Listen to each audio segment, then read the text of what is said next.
on the pranks of my brothers, why I am the way I am today. But I was thinking, I went to my bedroom. I suppose I was only in 9 or 10, very impressionable age, and opened my bed, and there was a snake in my bed. Now, it was a dead snake, but it frightened me to death, as obviously. So I screamed and yelled, and they were delighted, of course. So believe me, every time I went to my bedroom, I opened the sheet all the way up and checked to see what was in my bed first. So. How big was the snake? Oh, it seemed huge, you know, and. Was it a bull snake or a water snake? Well, you know, I always thought it was a rattlesnake, but I don't think so. I think it was probably a bull snake. Although we did have rattlesnakes up in the hills, you know, and they would sometimes kill them and bring the rattlers home and show us, you know. So now we've shifted gears here a lot. yeah, yes.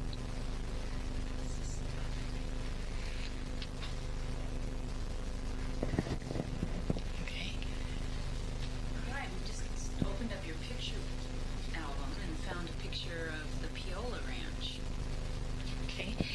Yes, my remembrance of Piola, though, was a lot of trees. There are some trees here, but it was almost like going up into the woods and seeing.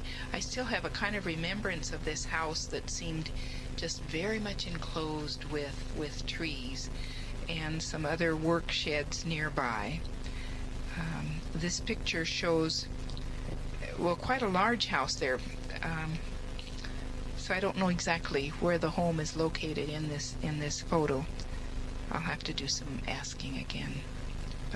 But I do remember it being a rather primitive place, but yet a wonderful, wonderful area to be in. I know something I'm interested in knowing about is your memories of my dad. Ah, yes. Well, What he was like. Okay. Well, I do remember that he's the one that took me to start school, you know, and that he was always very proud of me, and would pick me up after school and make sure that I was either in the sled or the cart that we rode home in, or later on into the bus. Let's see. I always, in growing up through younger years, see, because he was in the older crowd, I didn't know him as well. You know, for example, when I was in grade school, I don't have as many memories, other than being very caring for me and very protective of me. Then, of course, as he went away to college, and I was always very proud of him because he was the first one to complete college education. And I was especially proud that he worked to provide his own education. He worked in a golf course and some other things, as I recall. So providing his own monies, and so I always kind of looked up to him as a, kind of a model. And then I believe, because I went on to college and finished, I felt like we were very close, because he understood what it was like to be in college, and we had a lot in common, I believe. So I felt he was always very interested in what was happening in those years. Were you the only two that... Yes, we were the only two who did. So, and through the years, I've always felt that. But I've always felt Ferd was outstanding in kind of loyalty to the family, too. I always felt like he had a very strong family sense, maybe even more than some of the others. Or maybe he was able to articulate it more. You know, sometimes I think that he was able to express it better than maybe some of the others. Then when he and Audrey lived in Spokane, when he was still in the service, they were very good to me, because they would invite me out to stay with them, you know, when I was in Spokane. So again, there was that Mm-hmm. contact. He always was kind of looking out for me, I felt. So So if I had any needs, I could go to him, if in whatever way. And then Audrey was very good to me too. I remember, of course, I lived in an institution kind of, although DeRoche Hall food was pretty good, but yet it was such a treat. She always made special pies and always was a good cook and had wonderful things to eat. But they were always, both of them too, would always make sure that we did fun things, whether we went to see something or to a movie or whatever. They were always very good in making sure that I was entertained, so to speak, and sometimes invited me to bring a friend, so which I always appreciated. So then too, when I entered community, I remember Ferd and Audrey were very good about coming to see me. I remember the visit down in Eugene when you were a young girl. I have a picture of you coming to visit me. And see, I don't have that remembrance of some of the other brothers, so that's very interesting. So I do feel there was a closeness, although I remember John coming with the kids, and I remember still when I was what we called a postulant, before I took the habit, I can still see them sitting, and I can see Fritz just grinning, and my heart just really having a hard time dealing with that, because I felt like I did leave them at a very crucial point, and yet I felt I also came only to be there temporarily. That was my intent. But I think it was hardest on Fritz for me to leave, because he was only 2 when I was there. But back to your father, I got a little sidetracked there. See? Yeah, but yeah. Mm-hmm. Oh, okay. Well, at the time of the death of John's wife, Dorothy, I was working in Seattle, working at Virginia Mason Clinic. I had finished college, of course, in my year of internship, and had as a lab technician at that time. So then was working at Virginia Mason Clinic. Let's see, I had worked there maybe about 6 months or so, and then got a chance to take a trip to Europe. This was in 1950, and I borrowed the money from Leonard. I didn't have enough money to go on the trip, but I wanted to go. I wanted to see more of the world, and went with a Newman Club, which was a Catholic group, so my mother and dad didn't have too much trouble with letting me go with that group. So then when I got back from that trip, then I had to pay money back, of course, to Leonard. But I think I'd only been back about 4 or 5 months. I didn't quite work at Virginia Mason Clinic a year when Dorothy died. And being at the funeral, I just remember looking around at the relatives and thinking, what's going to happen with those 3 young children? Who's going to be able to help? And realizing John was not an outgoing person, a rather shy, retiring person, I just felt strongly within myself that I was free to go, and I ought to go and help them in this interim time, until he can find somebody to come and care and be with them. So the decision was very firm and very quick and very strong. So I went back and did give resigned my job, and came down to Pomeroy. And it was a big shift. It was hard. It was very hard. Now, it was helpful that I was working in town. After I was there just a short time, Herman was good friends with Dr. Weiland, and of course, and Dr. Weiland said he could use a lab technician, and Avis Dakers was his nurse. He had a nurse and a secretary, and in fact there were 2 doctors, Dr. Bond and Dr. Weiland.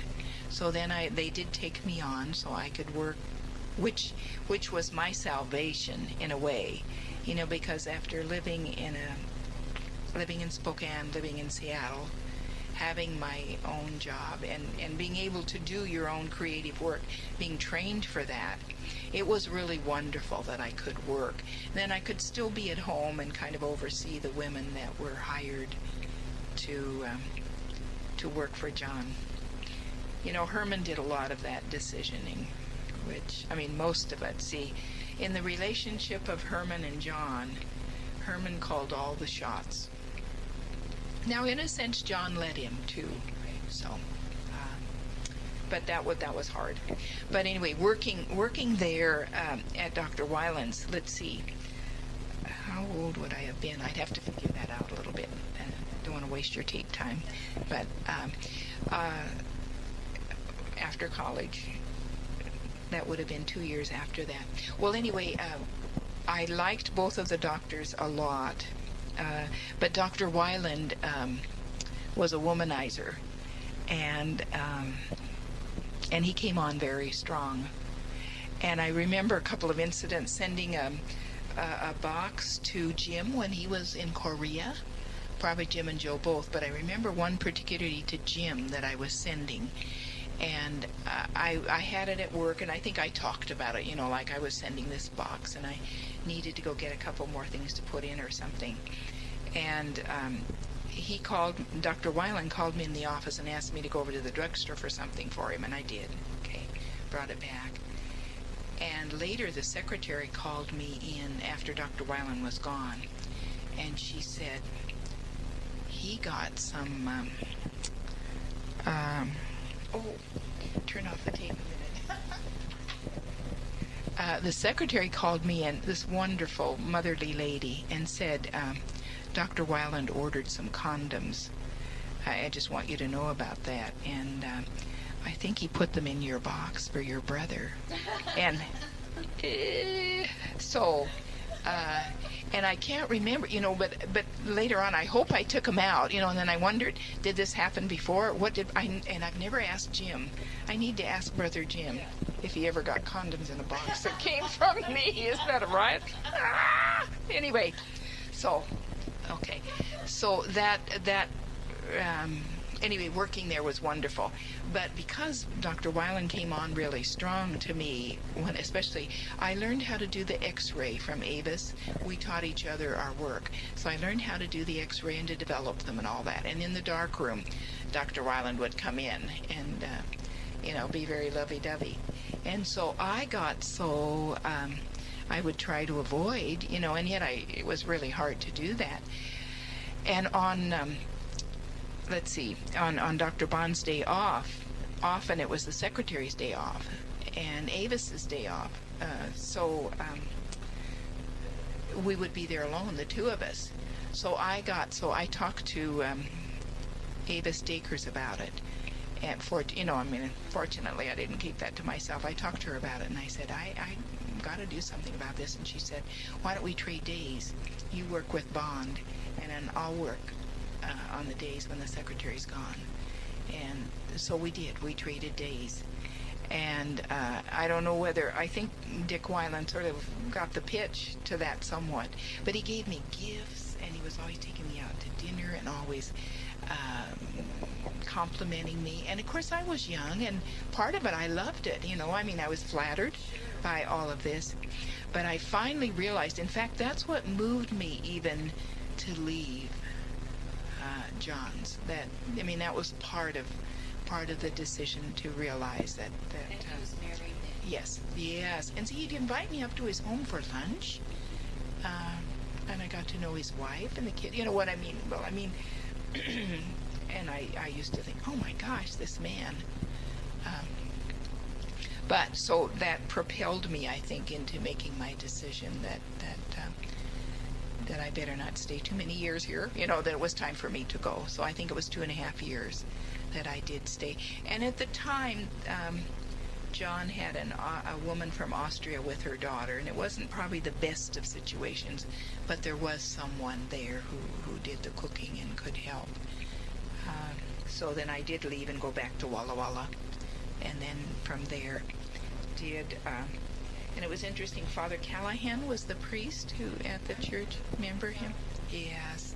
And I remember shortly after I went back home. Well, first of all, I want to tell you when I left, Mom and Dad came to pick me up because I guess, I don't know why I didn't go. I had a car of my own, but I don't know. Anyway, they came to pick me up.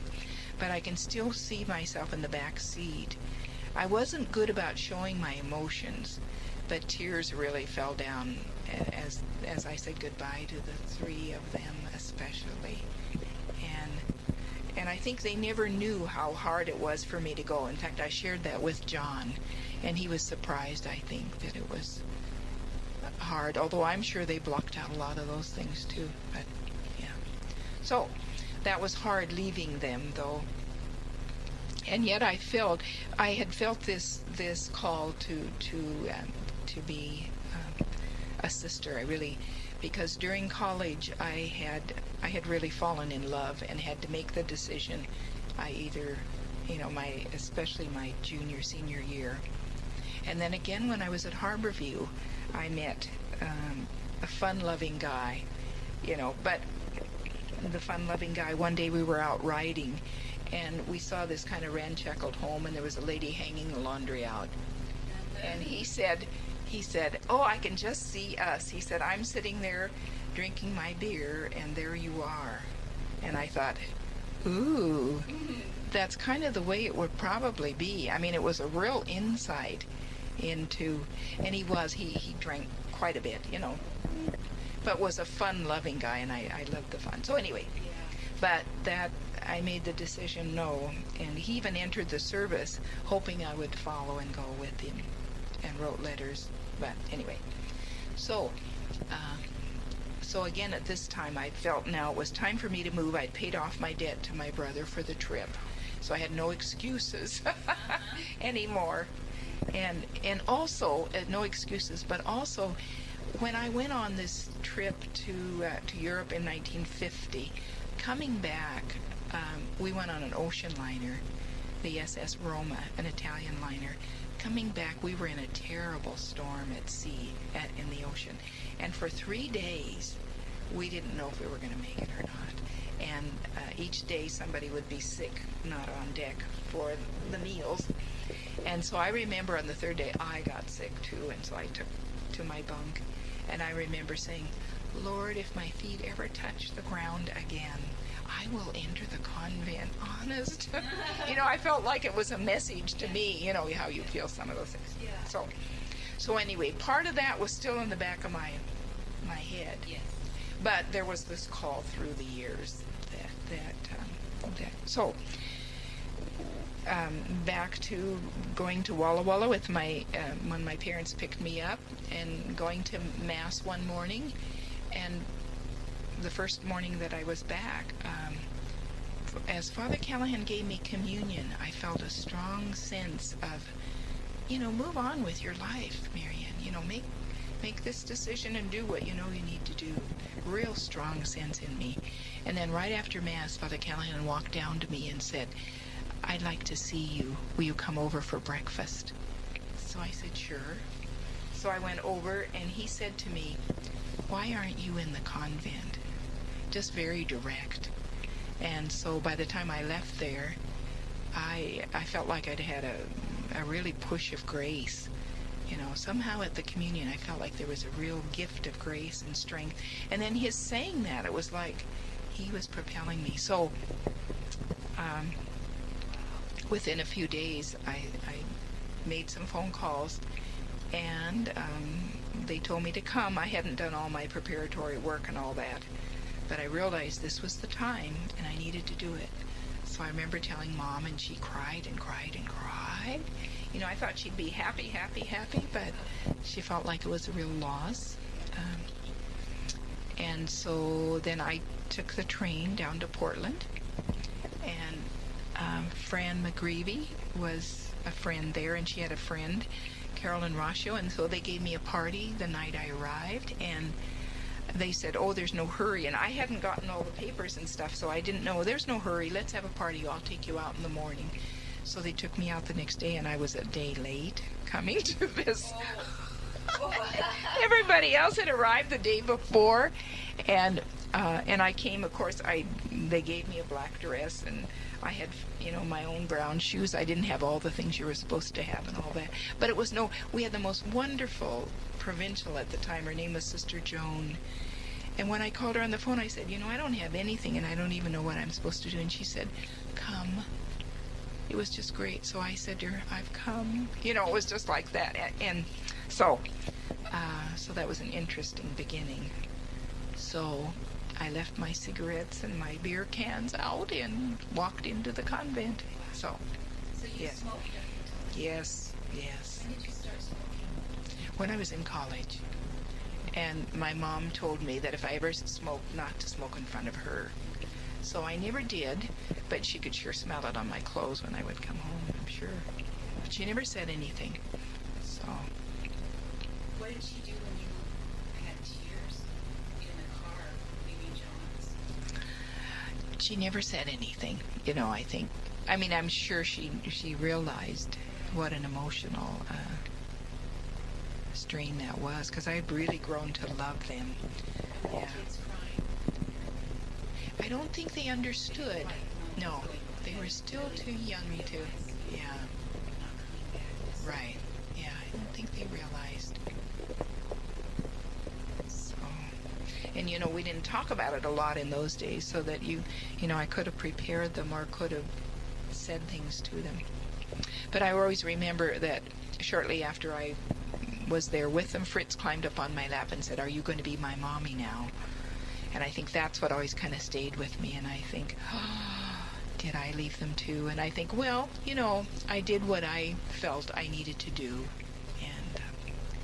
And hopefully that was I know John was eternally grateful. Yes. I know he was. Yes. I know that. Yes. You could get that. Right. Right. And it was very special, that I was with them too when John died. We were in the room together, the 3 kids and myself, and I felt that was a real gift to have been there. I just responded to an impulse to go and see him and to be there. So, yeah. So that's kind of a. Well, let's see. So why don't you want to hop to St. Anne's High School? Oh, okay. All right. My high school years were such fun. Again, I think it was such a world opening up from living on the farm as to living in town. And of course, it was a very good atmosphere. I was very fortunate, coming as a sophomore, where a lot of people had their friends. But there were 2 other girls, Jean Smith and Margaret Mangan, who were also new the same year. So we became friends, but also the others accepted us. So that it was a small school. I think that was maybe part of it too.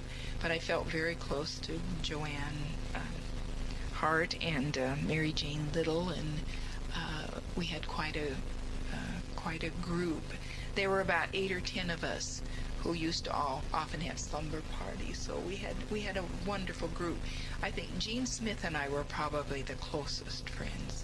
So we shared the most and stayed overnight with each other.